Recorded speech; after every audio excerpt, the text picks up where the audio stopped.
Big effort from the Kellaway brothers, 46 possessions between them, including the scalps of Nathan Buckley and Anthony Rocker.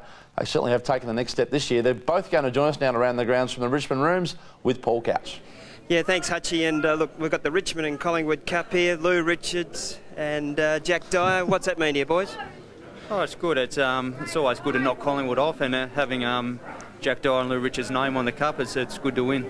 The dynamic duo. Now, what did Danny Frawley say after the game? Because you had him there for about 20 minutes, Andrew. Yeah, I just went through every player, and everyone contributed to the game and to the win. So I just went through every player and said the positives of the game and what we can work on. So.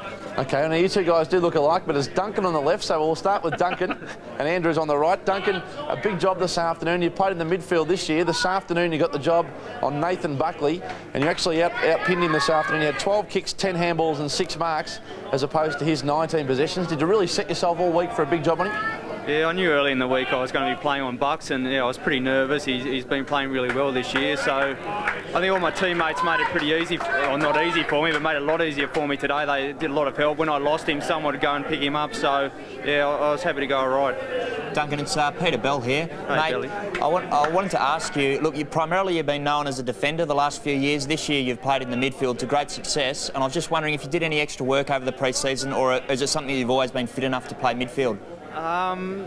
No, I've had to do a lot of work this year. Last pre-season I couldn't do much work because I was coming back from the knee reconstruction, and I struggled a bit when I went to the midfield, but yeah, this year I was able to have a really good pre-season, and it's making a lot of difference when I play there.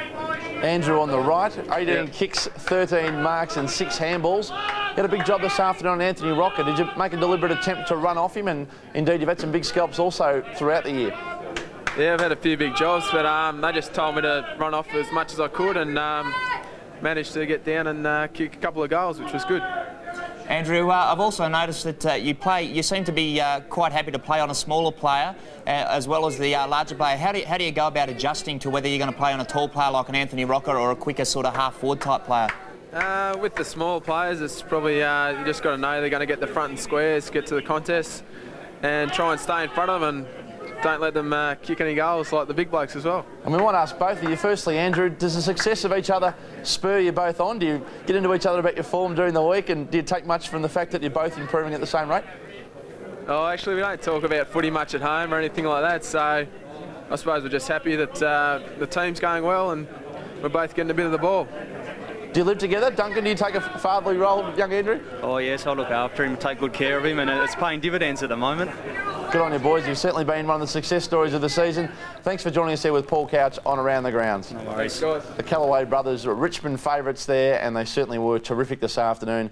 Probably Duncan, indeed, best on ground. We'll have a look